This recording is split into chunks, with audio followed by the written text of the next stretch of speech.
ما أنت بنعمة ربك بمجنون وإن لك لأجرا غير ممنون وإنك لعلى خلق عظيم.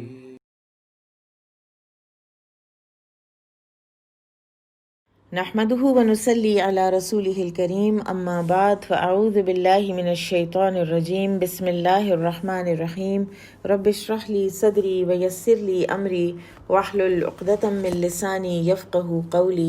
رب زدني علما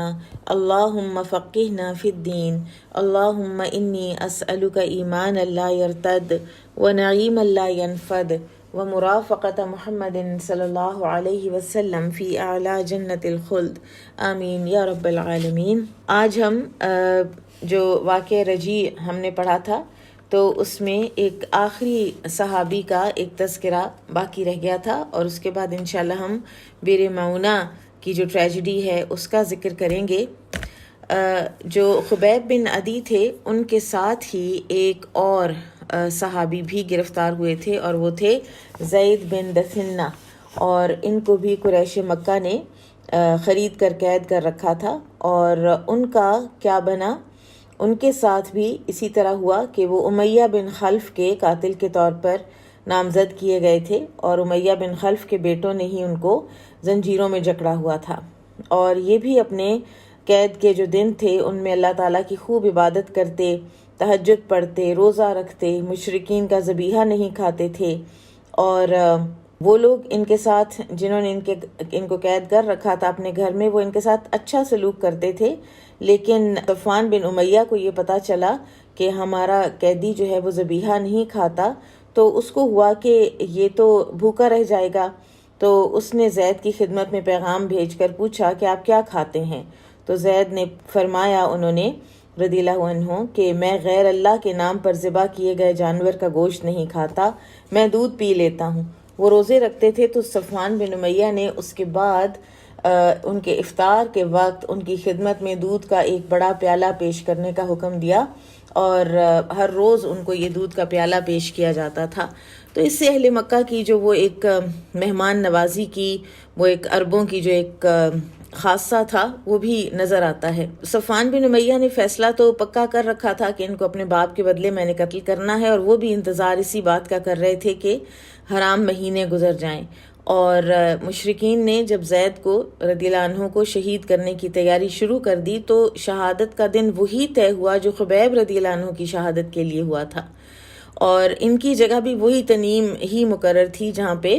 خبیب رضی اللہ عنہ کی مقرر تھی، اور طے شدہ دن پر زید رضی اللہ عنہ کو بھی اسی طرح قید خانے سے نکال کر تنیم لے جایا گیا، اور راستے میں دونوں صحابہ کی، خبیب رضی اللہ عنہ اور زید رضی اللہ عنہ کی آپس میں ملاقات بھی ہوئی، اور انتہائی پیار محبت سے دونوں صحابہ ایک دوسرے سے ملے، اور انتہائی ثابت قدمی کے ساتھ دونوں ایک دوسرے سے ملے، اور یہ ان کی آپس کی آخری ملاقات تھی۔ اور صفوان جو تھے، انہوں نے، یہ بعد میں مسلمان ہوئے ہیں نا صفوان بن امیہ، تو انہوں نے زید رضی اللہ عنہ کو شہید کرنے کی ذمہ داری اپنے غلام نستاس کو سونپ رکھی تھی، اور وہ انہیں لے کر قریش کے لوگوں کے ساتھ مقررہ جگہ پر پہنچا۔ وہاں انہوں نے زید رضی اللہ عنہ کے لیے سولی گاڑی ہوئی تھی، اور اس مرحلے پر زید نے ان سے 2 رکعت نماز پڑھنے کی اجازت مانگی، تو قریش نے اجازت دے دی۔ پھر زید رضی اللہ عنہ نے بھی انتہائی پروکار انداز میں 2 رکعتیں پڑھیں، اور اس موقع پر کفار قریش انہیں ترغیب دینے لگے کہ اپنے نئے دین سے دستبردار ہو جاؤ، ہمارے دین میں واپس آ جاؤ تو ہم تمہیں چھوڑ دیں گے۔ تو زید رضی اللہ تعالیٰ عنہ نے یہ پیشکش ٹھکرائی ان الفاظ میں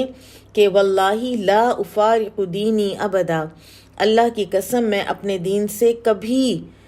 جدائی اختیار نہیں کروں گا۔ تو انہوں نے، کفار نے زید رضی اللہ عنہ پر تیر بھی برسائے کہ تاکہ شاید یہ اس دین سے پلٹ جائیں، لیکن ان کی ثابت قدمی میں اور اضافہ ہی ہوا، اور یہ صورتحال دیکھ کر مشرکین بالکل جب مایوس ہو گئے اور انہیں یقین ہو گیا کہ یہ اپنا دین نہیں چھوڑیں گے، تو پھر انہوں نے کہا کہ ٹھیک ہے، ہم ان کو اب قتل ہی کر دیتے ہیں۔ وہاں پر ابو سفیان بھی موجود تھا، اور اس نے زید رضی اللہ عنہ کو، اس نے بھی کوشش کی پھسلانے کی۔ یہ بھی فتح مکہ کے موقع پر مسلمان ہوئے ہیں، اس سے پہلے یہ پکے دشمن تھے۔ تو ابو سفیان نے کہا کہ زید میں تمہیں اللہ کا واسطہ دے کر پوچھتا ہوں کہ کیا تم پسند کرتے ہو کہ اس وقت تمہاری جگہ محمد صلی اللہ علیہ وسلم ہمارے قبضے میں ہوتے، ہم ان کی گردن مار دیتے اور تم آرام سے اپنے گھر میں بیٹھے ہوتے؟ اور ابو سفیان چاہتا تھا کہ اس سے اس کو زید رضی اللہ عنہ کی جو حالت ایمانی ہے اس کا پتہ چلے، استقامت وہ ایک طرح سے ٹیسٹ کرنا چاہ رہا تھا۔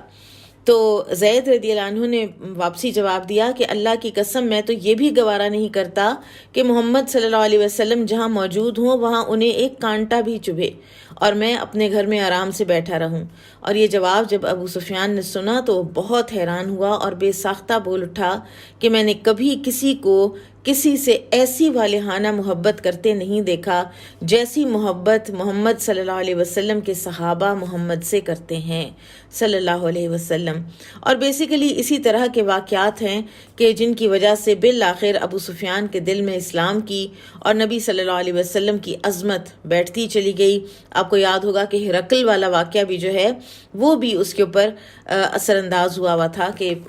روم کا جو بادشاہ ہے وہ بھی اب محمد صلی اللہ علیہ وسلم سے ڈرنے لگ گیا ہے۔ بہرحال انہوں نے نستاس جو ہے وہ آگے بڑھا اور اس نے زید بن دسنہ کو شہید کر دیا۔ اور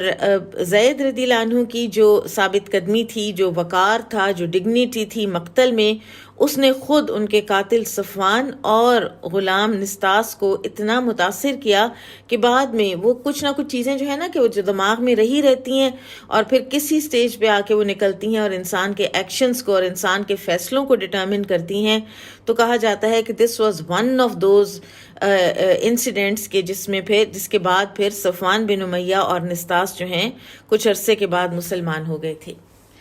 اب یہ جو واقعہ رجی ہوا اور وحی کے ذریعے سے رسول اللہ صلی اللہ علیہ وسلم کو اس کی خبر بھی مل گئی تو آپ نے صحابہ کرام کو پورے واقعے سے آگاہ کر دیا اور مدینہ میں خبر پھیل گئی، منافقین کو بھی خبر پہنچ گئی۔ تو اس موقع پر منافقین نے بہت باتیں بنانی شروع کر دیں، مثلاً یہ کہ ان دیوانوں پر افسوس جو اس طرح ہلاک ہو گئے، یہ لوگ نہ اپنے گھروں میں بیٹھے نہ انہوں نے اپنے ساتھی کا پیغام پہنچایا، یعنی یا تو گھر بیٹھے رہتے اور یا پھر کوئی کامیاب مہم کر کے آتے۔ تو دراصل یہ منافقین اپنی اس بات سے لوگوں کو یہ غلط تاثر دینے کی ایک ناکام سی کوشش کر رہے تھے کہ رجی کے شہداء نے اپنے آپ کو خواہ مخواہ ہلاکت میں ڈالا، نعوذ باللہ کہ یہ ایک بلا وجہ کی ایکسپیڈیشن تھی اور ان کی جانیں ضائع ہوئی ہیں اور اسلام کو ان سے کوئی فائدہ نہیں پہنچا اور نہ ہی یہ جس مقصد کے لیے گئے تھے اس مقصد کو پورا ہی کیا۔ تو منافقین کی یہ جو ڈی گریڈنگ اور باتیں تھیں مذاق اڑانے والی، تو یہ اللہ تعالیٰ کو ظاہر ہے کہ پسند نہیں آئیں، تو اللہ سبحانہ و تعالیٰ نے ان کی مذمت میں آیات نازل فرمائی اور ساتھ ہی شہدائے رجی کی تعریف بھی فرمائی۔ اور اللہ سبحانہ و تعالیٰ نے سورۃ البقرہ کی یہ آیات نازل فرمائی کہ وَمِنَ النَّاسِ مَن يُعْجِبُكَ قَوْلُهُ فِي الْحَيَاةِ الدُّنْيَا وَيُشْهِدُ اللَّهَ عَلَى مَا فِي قَلْبِهِ وَهُوَ أَلَدُّ الْخِصَامِ۔ اور اے نبی صلی اللہ علیہ وسلم، لوگوں میں کوئی تو ایسا ہے کہ آپ کو اس کی بات دنیا کی زندگی میں بہت بھلی لگتی ہے اور جو کچھ اس کے دل میں ہے اس پر وہ اللہ کو گواہ ٹھہراتا ہے، حالانکہ وہ سخت جھگڑالو ہے، اور جب وہ پلٹتا ہے تو کوشش کرتا ہے کہ زمین میں فساد پھیلائے، کھیتوں اور نسل کو تباہ کرے، اور اللہ فساد کو پسند نہیں کرتا۔ اور جب اس سے کہا جاتا ہے تو اللہ سے ڈر تو اس کا غرور اسے گناہ پر ابھارتا ہے، چنانچہ ایسے شخص کے لیے جہنم کافی ہے اور یقیناً وہ برا ٹھکانہ ہے۔ اور شہدائے رجی کے بارے میں یہ آیات نازل ہوئیں وَمِنَ النَّاسِ مَن يَشْرِي نَفْسَهُ ابْتِغَاءَ مَرْضَاتِ اللَّهِ وَاللَّهُ رَءُوفٌ بِالْعِبَادِ۔ اور لوگوں میں سے کوئی ایسا بھی ہے جو اللہ کی رضامندی حاصل کرنے کے لیے اپنے آپ کو اس کے ہاتھ بیچ ڈالتا ہے، اور اللہ اپنے بندوں پر بہت شفیق ہے۔ اور بعض جو علماء ہیں انہوں نے یہ بھی لکھا ہے کہ یہ آیات صہیب رومی رضی اللہ تعالیٰ عنہ کے لیے آئی تھیں، اور ممکن ہے کہ یہ دونوں ہی واقعات جو ہیں ان کے لیے یہ ان آیات کا نزول ہوا ہو، کیونکہ صحابہ کی جو قربانیاں ہیں وہ بیسیکلی تو ایسے ہیں کہ جیسے ایک دوسرے سے بڑھ چڑھ کر نظر آتی ہیں جب انسان ان کو پڑھنے بیٹھتا ہے۔ پھر دوسرا جو اسی دوران سانحہ رجی کے دوران ایک اور بھیانک سازش اور اس کے نتیجے میں ہونے والا انتہائی دلدوز ایک المیہ، ایک ٹریجڈی، وہ تھی بیر معونہ کی ٹریجڈی جس کو کہا جاتا ہے، جس میں 70 جلیل القدر صحابہ کرام اس سازش کا نشانہ بنے اور شہید ہوئے۔ اکثر جو سیرت نگار ہیں وہ لکھتے ہیں کہ یہ جو واقعہ رجیع ہے اور جو سانحہ بیر معونہ ہے، یہ دونوں ایک ہی مہینے میں پیش آئے، اور فرق صرف اتنا ہے کہ بعض علماء نے بیر معونہ کا پہلے ذکر کیا ہے اور رجیع کا بعد میں، اور بعض نے رجیع کا پہلے اور بیر معونہ کا بعد میں، لیکن ہوئے دونوں بالکل ساتھ ساتھ ہی ہیں۔ اور ایک بعض نے تو یہ بھی لکھا ہے کہ نبی صلی اللہ علیہ وسلم کو ان دونوں واقعات کی خبر ایک ہی رات میں جبرائیل علیہ السلام نے آ کر دی تھی۔ بیر معونہ کا جو سریہ ہے، اس کے بارے میں 3 مختلف اسباب بیان کیے گئے ہیں۔ ایک سبب تو وہ ہے کہ جو صحیح بخاری میں بیان ہوا ہے کہ بنو سلیم کی 3 شاخیں ریل، زکوان اور عصیہ کے لوگ رسول اللہ صلی اللہ علیہ وسلم کی خدمت میں حاضر ہوئے اور آپ صلی اللہ علیہ وسلم کو یہ یقین دہانی کرائی کہ وہ مسلمان ہو چکے ہیں۔ پھر انہوں نے آپ صلی اللہ علیہ وسلم سے دشمن کے خلاف مدد طلب کی، تو آپ صلی اللہ علیہ وسلم نے انہیں 70 انصاری صحابہ مدد کے لیے فراہم کیے، اور ان میں اور بھی تھے، مثلا عامر بن فہیرہ رضی اللہ عنہ تھے جو کہ انصاری نہیں تھے، لیکن جو ڈومیننٹ تعداد تھی وہ انصار کی تھی۔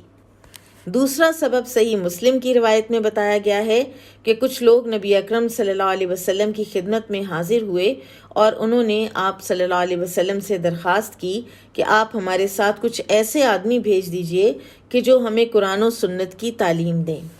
اور تیسرا سبب جو ہے وہ سیرت نگاروں نے لکھا ہے، مثلا ابن اسحاق اور واقدی وغیرہ نے، کہ بنو عامر بن ساسا کا سردار ابو برا عامر بن مالک بن جعفر، یہ نام جو ہے یہ امپورٹنٹ ہے اس واقعے کے لیے، اس کو آپ نے یاد رکھنا ہے۔ بنو عامر بن ساسا کا سردار ابو برا اور اس کا اپنا نام عامر بن مالک تھا، ٹھیک ہے۔ یہ مدینہ آیا اور رسول اللہ صلی اللہ علیہ وسلم کی خدمت میں حاضر ہوا۔ اس کو ملاعب الاسنہ کہا جاتا تھا، یعنی نیزوں کے کھلاڑی کا لقب اس کو دیا گیا تھا کہ یہ بہت اچھی نیزہ بازی یہ کرتا تھا۔ تو اس نے نبی اکرم صلی اللہ علیہ وسلم کی خدمت میں ہدیے کے طور پر 2 گھوڑے اور 2 سواری کے اونٹ پیش کیے، تو آپ صلی اللہ علیہ وسلم نے اس کا ہدیہ قبول نہ کیا اور ارشاد فرمایا کہ میں مشرکین کا ہدیہ قبول نہیں کرتا۔ پھر رسول اللہ صلی اللہ علیہ وسلم نے اس کے سامنے اسلام کی دعوت پیش فرمائی، اور آپ کی عادت مبارکہ یہ تھی کہ آپ دین کی دعوت کا کوئی بھی موقع ہاتھ سے جانے نہیں دیتے تھے۔ تو اس شخص نے آپ صلی اللہ علیہ وسلم کے ارشادات سنے، اس نے اسلام تو قبول نہ کیا، لیکن اس نے آپ صلی اللہ علیہ وسلم سے کوئی دشمنی بھی نہ رکھی، اور اس نے یہ بھی کہا کہ مجھے آپ کا دین بڑا عالی شان معلوم ہو رہا ہے اور میری قوم میرے پیچھے ہے، اگر آپ اپنے صحابہ کی ایک جماعت میرے ساتھ نجد والوں کی طرف روانہ کریں اور وہ جماعت وہاں کے لوگوں کو آپ کے دین کی دعوت دے، تو مجھے پوری امید ہے کہ وہ آپ کی دعوت قبول کر لیں گے اور آپ کے دین کے پیروکار بن جائیں گے، اور اگر وہ آپ کی پیروی کر لیں تو پھر آپ دیکھیں کہ آپ کا دین کتنا معزز ہو جائے گا۔ تو آپ صلی اللہ علیہ وسلم نے یہ مطالبہ سن کر فرمایا کہ مجھے اہل نجد والوں سے کچھ خطرہ محسوس ہوتا ہے۔ تو اس نے ابو برا نے یقین دہانی کرائی کہ آپ ان کے بارے میں خوف نہ کریں، میں انہیں پناہ دیتا ہوں، یعنی آپ کے صحابہ کو، اور یقین دلاتا ہوں کہ نجد والے ان کو کچھ نہیں کہیں گے، اور آپ ان کو دین کی دعوت کے لیے روانہ کر دیجئے۔ اب یہ 3 جو وجوہات بتائی گئی ہیں، ممکن ہے کہ تینوں ہی باتیں پیش آئی ہوں اور بنو عامر اور بنو سلیم دونوں کے مطالبے پر رسول اللہ صلی اللہ علیہ وسلم نے صحابہ کرام کی جماعت کو روانہ کیا ہو۔ تو کیونکہ رسول اللہ صلی اللہ علیہ وسلم کو ہر آن یہی ایک خواہش اور تمنا آپ کی رہتی تھی کہ یہ دین جو ہے یہ غالب آ جائے اور سب لوگ جو ہیں وہ اپنی عاقبت کو سنوار لیں اسلام قبول کر کے، تو آپ نے اللہ پر توکل کیا اور ابو برا کی یقین دہانی پر صحابہ کی ایک 70 جلیل القدر صحابہ کی ایک عظیم جماعت ان کے ساتھ روانہ کر دی، اور یہ بہت بڑا اقدام تھا، اور آپ نے صرف دعوت و تبلیغ کا فرض پورا کرنے کے لیے اس میں قدم آگے بڑھائے تھے۔ اور صحیح بخاری اور صحیح مسلم میں جو تعداد آئی ہے وہ 70 انصاری صحابہ پر مشتمل ہے، اور یہ سب کے سب جو تھے نا، یہ نوجوان صحابہ تھے،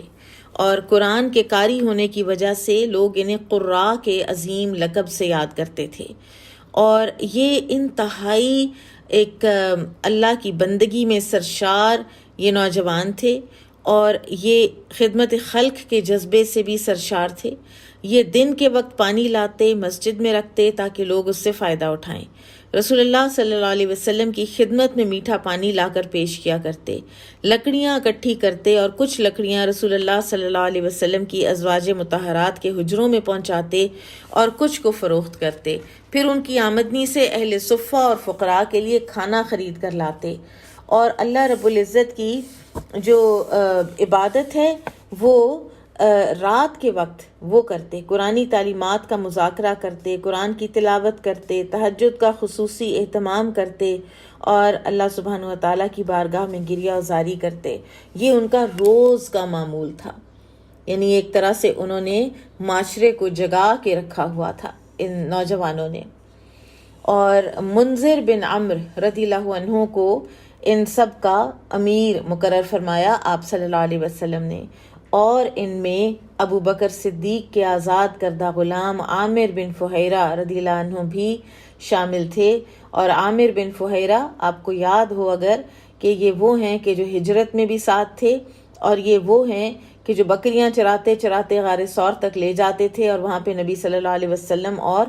ابو بکر صدیق رضی اللہ عنہ بکریوں کا دودھ دو کے پی لیتے، اور واپسی پر بھی جب یہ بکریاں چراتے واپس آتے ان کو ہانکتے ہوئے، تو جو عبداللہ بن ابو بکر کے پیروں کے نشان ہیں ثور کی طرف جاتے ہوئے وہ بھی مٹا دیتے، اور ہجرت میں بھی یہ ساتھ تھے۔ تو رسول اللہ صلی اللہ علیہ وسلم نے صحابہ کرام کی جماعت کو عامر بن طفیل کے نام ایک خط بھی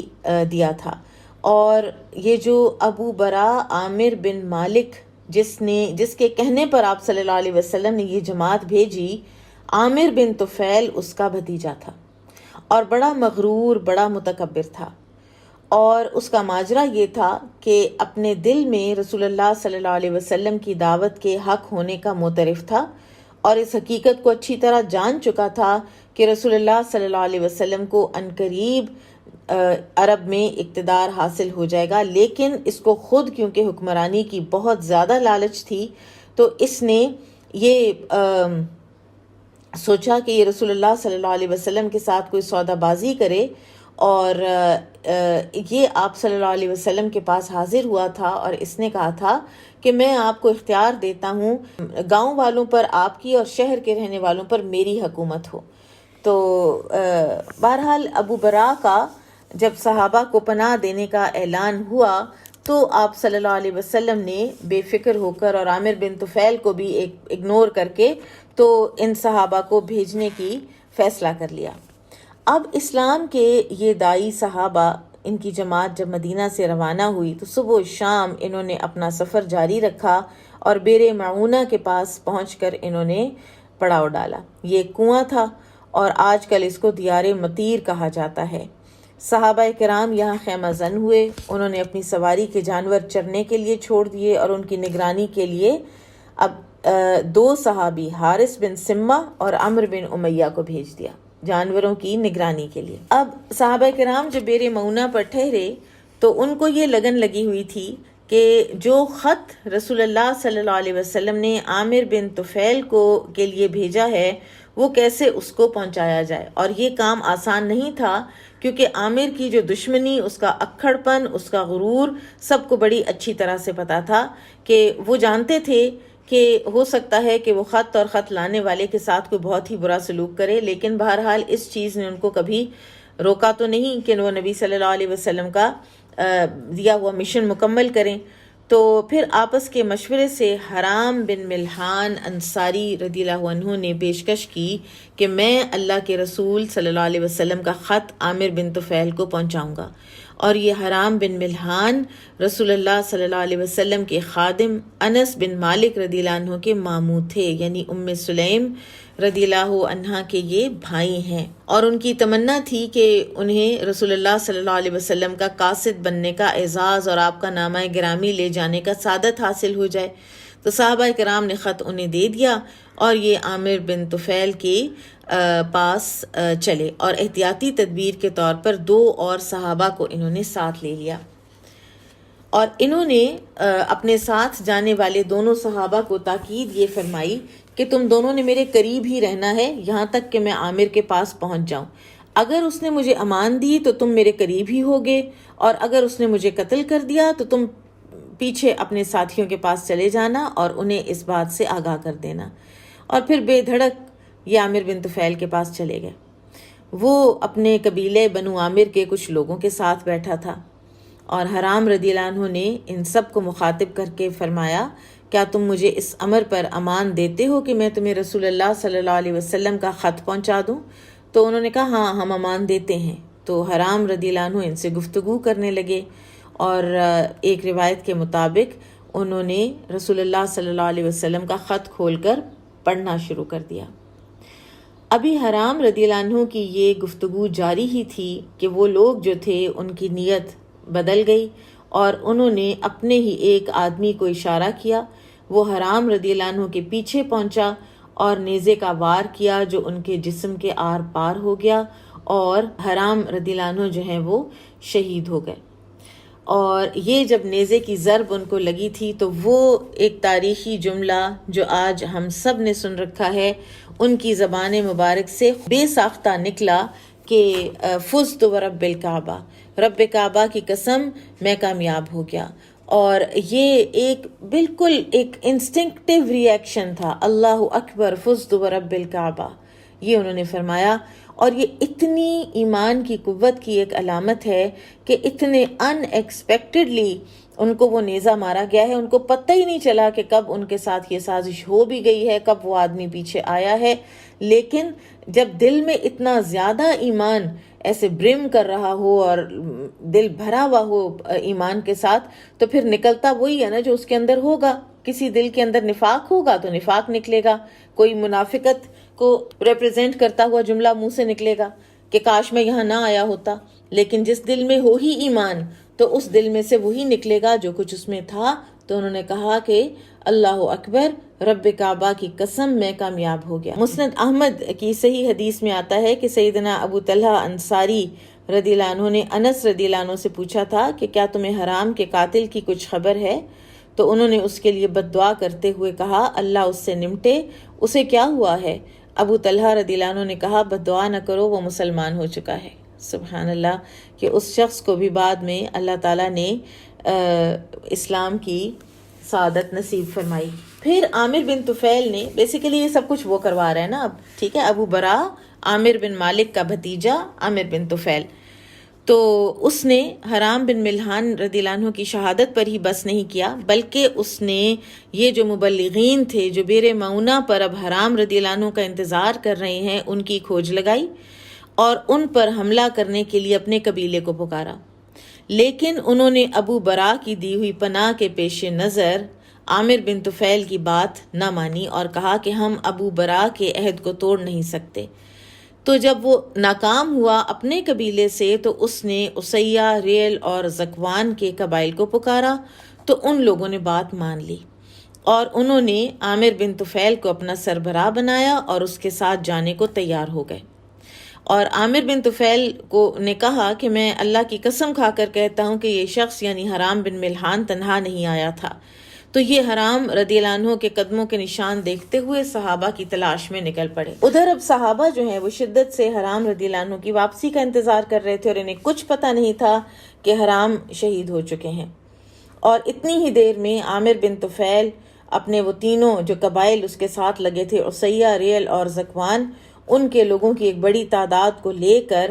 وہاں پہنچ گیا جہاں صحابہ کی یہ چھوٹی سی جماعت جو ہے یہ پڑاؤ ڈالے ہوئے تھی. اور انہوں نے چاروں طرف سے صحابہ کو گھیر لیا. اور یہ پریشان کن صورتحال دیکھ کر صحابہ اپنی تلواروں کی طرف بڑھے، لیکن وہ حملہ آور اتنے زیادہ تھے کہ صحابہ جو ہیں یہ شہید ہو گئے. اور انہوں نے شہید ہونے سے پہلے اللہ تعالیٰ سے یہ دعا کی کہ اللہ تیرے سوا کوئی نہیں جو ہمارا سلام تیرے رسول کو پہنچائے، تو انہیں ہمارا سلام پہنچا دینا. تو اللہ تعالیٰ نے جبرائیل علیہ السلام کو رسول اللہ صلی اللہ علیہ وسلم کی خدمت میں بھیجا انہوں نے آپ کو صحابہ کا سلام پہنچایا اور آپ صلی اللہ علیہ وسلم نے ان کا سلام سن کر جواب دیا وعلیہم السلام، اور ان پر بھی سلامتی ہو۔ اس وقت کچھ بہت ایمان افروز واقعات ہوئے ہیں۔ مثلاً جو امیر تھے منذر بن عمرو، یہ کہا جاتا ہے کہ یہ تنہا رہ گئے تھے اینڈ میں، اور کافروں نے یہ سمجھا کہ جب یہ اکیلے رہ گئے ہیں اور اپنے ساتھیوں میں ایسے خون میں تڑپتی لاشیں دیکھ کر ان کا حوصلہ ٹوٹ جائے گا، تو انہوں نے منذر کو کہا کہ اگر تم چاہو تو ہم تمہیں امان دیتے ہیں۔ تو منذر نے کہا کہ مجھے تمہاری امان کی ضرورت نہیں ہے۔ انہوں نے امان ٹھکرا دی۔ انہوں نے کہا میں ہرگز تمہاری بات نہیں مانوں گا، نہ تمہاری امان قبول کروں گا، بس تم مجھے اتنی مہلت دے دو کہ مجھے حرام کی شہادت گاہ تک پہنچا دو، اور پھر تم میرے ذمے سے بری ہو جاؤ گے۔ تو انہوں نے منذر کی بات مان لی اور انہیں اس مطلوبہ مقام تک لے گئے۔ وہاں منذر نے اپنے ساتھیوں کی طرح پوری بہادری سے ڈٹ کر لڑائی کی، پھر بالآخر شہید ہوئے، اور ان کا یہی کردار تھا جس کے بارے میں رسول اللہ صلی اللہ علیہ وسلم نے فرمایا اعنق لیموت، وہ موت کو گلے لگانے کے لیے فوراً آگے بڑھے۔ مطلب یہ کہ انہیں اپنے مرنے کا پورا یقین ہو چکا تھا، لیکن وہ ایک لمحے کے لیے بھی گھبرائے نہیں اور موت کی طرف لپکے۔ ایک صحابی تھے کعب بن زید، اور صحیح بخاری کی روایت میں یہ ہے کہ سریہ بیر معونہ کے ایک معذور صحابی جو تھے یہ زندہ بچ گئے تھے، جو کہ پہاڑ کی چوٹی پر چڑھ جانے کی وجہ سے محفوظ رہے۔ یہ ایک واحد صحابی تھے، اور ایک اور روایت میں ہے کہ یہ زخمی تھے اور یہ پڑے رہے اور کافر ان کو مردہ سمجھ کر چھوڑ گئے، حالانکہ ابھی یہ زندہ تھے۔ تو اس کے بعد وہ کافی عرصہ زندہ رہے اور بالآخر انہیں غزوہ خندق میں شہادت نصیب ہوئی۔ اب دو صحابی جو جانور جو چرانے گئے تھے تو اس طرف کو نکلے ہوئے تھے، ایک سیدنا عمرو بن امیہ الدمری اور حارث بن سمہ جو اونٹ چرانے گئے ہوئے تھے۔ انہیں اب کچھ معلوم نہیں کہ ہمارے ساتھیوں کے ساتھ کیا ہو گیا ہے۔ یہ لوگ واپس آ رہے تھے تو جس جگہ پر پڑاؤ تھا صحابہ کا، دور سے انہوں نے دیکھا کہ وہاں پر تو پرندے چکر لگا رہے ہیں۔ تو ان کے یہ چونکے اور انہوں نے کہا کہ ضرور یہاں تو کچھ حادثہ پیش آ گیا ہے، یہاں پر پرندے کیوں آئے ہیں؟ تو یعنی گوشت وغیرہ کھانے کے لیے، نعوذ باللہ۔ وہ یہ صورتحال جاننے کے لیے، اب یہ بھی ان کی بڑی انٹیلیجنٹ ایک بات تھی کہ بجائے اس کے کہ وہ فوراً وہاں پہنچتے، وہ ایک پہاڑی کے اوپر چڑھے اور بلند جگہ کے اوپر چڑھے، اور دور سے جب انہوں نے نظر دوڑائی تو انہوں نے دیکھا کہ ان کے سارے ساتھی خون میں لت پت ہو کے شہید پڑے ہیں، اور حملہ کرنے والا گھڑ سوار لشکر بھی ابھی ادھر ہی ہے۔ اب آپ سوچئے کہ یہ منظر دیکھ کر ان دو صحابہ پر کیا گزری ہوگی، کیا بیتی ہوگی۔ بہرحال جو عمرو بن امیہ ہیں، انہوں نے انصاری صحابی سے پوچھا کہ تمہاری کیا رائے ہے، ہمیں کیا کرنا چاہیے؟ تو عمر رضی اللہ عنہ نے کہا کہ میری اپنی رائے یہ ہے کہ ہم رسول اللہ صلی اللہ علیہ وسلم کی خدمت میں جائیں اور ساری صورتحال آگاہ کریں۔ تو انصاری صحابی جو ہے نا وہ کہنے لگے کہ میں تو وہ جگہ چھوڑ کر کہیں نہیں جاؤں گا جہاں منذر بن عمرو شہید کیے گئے ہیں، میں لوگوں کی زبانی اس واقعے کی خبر بھی نہیں سننا چاہتا۔ مطلب ان کا یہ تھا کہ میں کسی صورت واپس نہیں جاؤں گا اور میں بھی ادھر ہی شہید ہو جاؤں گا۔ تو ان انصاری کی بات، غالباً یہ حارث بن سمہ تھے، لیکن بعض لوگوں نے کسی اور صحابی کا نام بھی لیا ہے۔ تو ان کی یہ بات سن کر عمرو بن امیہ نے بھی واپس مدینہ جانے کا ارادہ ترک کر لیا اور دشمن سے لڑنے کا فیصلہ کر لیا۔ اب یہ دونوں بہادر صحابی جو ہیں یہ آگے بڑھے اور کفار کا مقابلہ کرنے لگے، اور انہیں نہ کوئی اپنی موت کی پرواہ تھی، نہ ہی ان کے اوپر دشمن کا کوئی خوف تھا۔ تو جو انصاری صحابی تھے یہ شہید ہوئے پہلے، بلکہ کفار نے پہلے ان کو قید کیا اور پھر ان سے کہا کہ ہم تمہیں قتل نہیں کرنا چاہتے، بتاؤ تمہیں کیا سلوک کیا جائے۔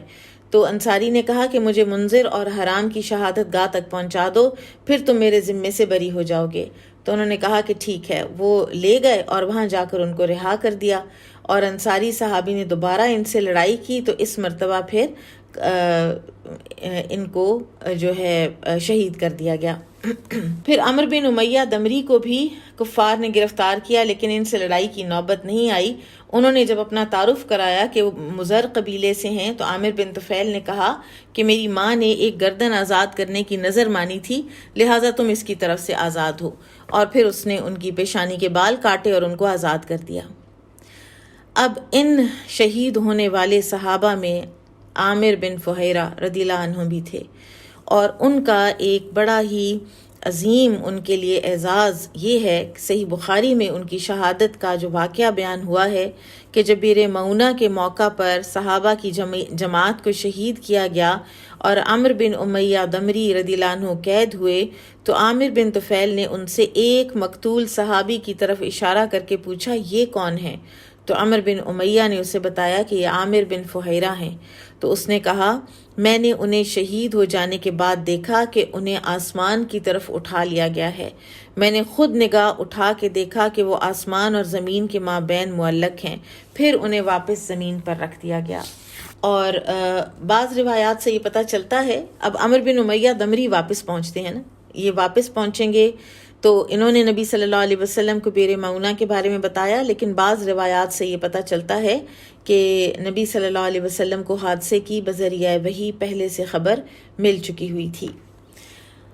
اب یہاں پر مدینہ میں جب بیر معونہ کے حادثے کی خبر پہنچی تو ظاہر ہے کہ انتہائی غم میں ڈوب گیا سارا مدینہ، صحابہ کرام انتہائی رنج و ملال کا شکار ہوئے، صرف 2 لوگ باقی بچے تھے۔ اور انس رضی اللہ تعالیٰ عنہ بیان کرتے ہیں کہ میں نے کبھی نہیں دیکھا کہ نبی صلی اللہ علیہ وسلم کو کسی المیے پر اتنا زبردست رنج ہوا ہو جتنا آپ صلی اللہ علیہ وسلم کو شہدائے بیر معونہ پر ہوا تھا۔ جو خبر آپ صلی اللہ علیہ وسلم نے صحابہ کو سنائی تھی وہ یہ تھی کہ تمہارے ساتھی شہید ہو چکے ہیں، انہوں نے اپنے رب سے یہ التجا کی تھی کہ اے ہمارے پروردگار، ہماری طرف سے ہمارے بھائیوں کو بتا دے کہ ہم تجھ سے راضی ہیں اور تو ہم سے راضی ہے۔ چنانچہ اللہ تعالیٰ نے ان کی طرف سے ان کے بھائیوں کو یہ خبر دی ہے، یعنی صحابہ کو۔ صحیح مسلم میں آتا ہے کہ انہوں نے کہا تھا کہ اے اللہ، ہماری طرف سے ہمارے نبی کو یہ اطلاع پہنچا دے کہ ہم تیرے پاس پہنچ گئے ہیں، سو ہم تجھ سے راضی ہیں اور تو ہم سے راضی ہے۔ اور آپ سوچیں کہ کس قدر وحشتناک یہ خبر تھی، اور مدینہ کے رہنے والوں پر کس طرح کی قیامت صغریٰ ٹوٹی ہوگی، کتنے وہ غم زدہ ہوئے ہوں گے، وہ قرآن کے قاری، وہ دن میں لوگوں کے خدمتگار، وہ رات کے عبادت گزار، اور اتنے پیارے نوجوان بچے لڑکے، اور وہ سب کے سب اللہ کے راستے میں مظلومانہ طور پر شہید کر دیے گئے۔ تو نبی صلی اللہ علیہ وسلم نے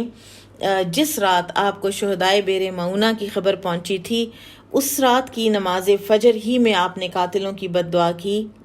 کے لیے بد دعا کی، اور آپ مسلسل 1 مہینے تک فجر، ظہر، عصر، مغرب اور عشاء 5 نمازوں میں قنوت نازلہ پڑھتے رہے، اور یہ قنوت آخری رکعت میں رکوع کے بعد پڑھا جاتا تھا، اور آپ صلی اللہ علیہ وسلم ہاتھ اٹھا کر ریل، زکوان اور اسیہ اور بنو لحیان کے لیے بد دعا کرتے، اور صحابہ پیچھے آمین کہتے۔ اب عامر بن امیہ دمری جو ہیں یہ اب واپس آ رہے ہیں وہاں سے، ٹھیک ہے۔ عامر بن طفیل نے ان کو رہا کر دیا، اس نے کہا میں نے آزاد کرنا تھا غلام، اس کی بدلے میں ان کو آزادی مل گئی۔ اب جب یہ واپس آ رہے تھے تو انہوں نے راستے میں ان کو بنو عامر کے،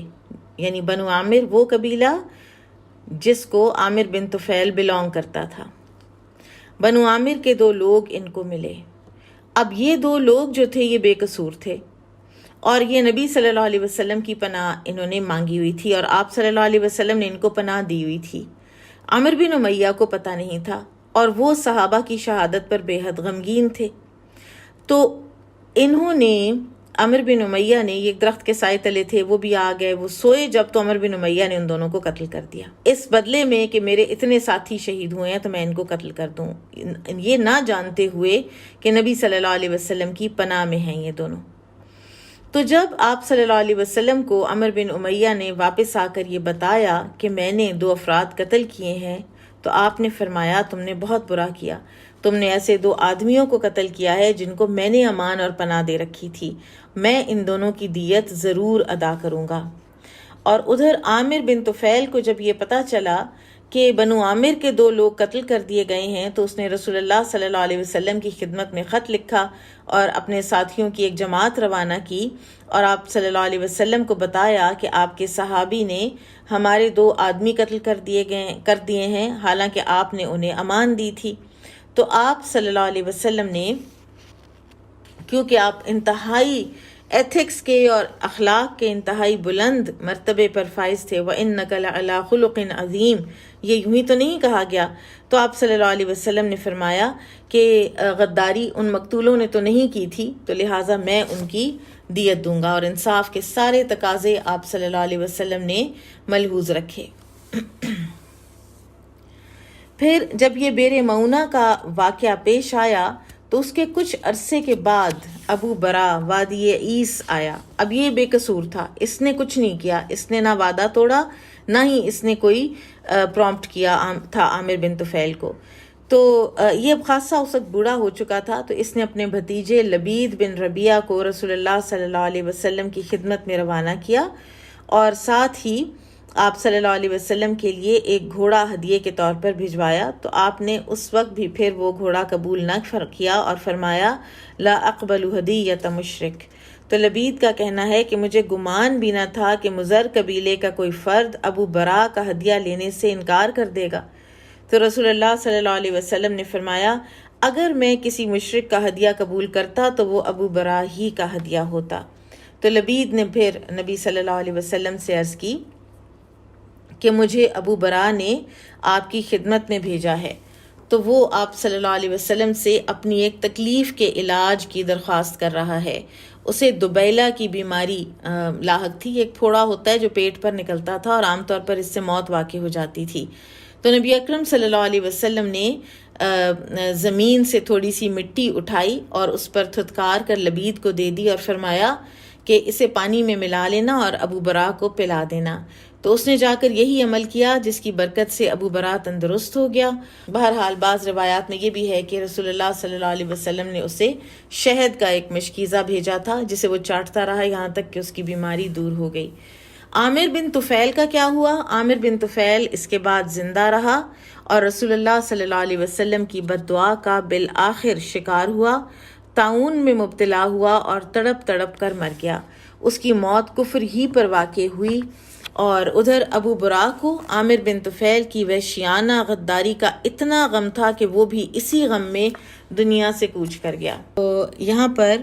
بئر معونہ کا جو تذکرہ ہے وہ ختم ہوتا ہے.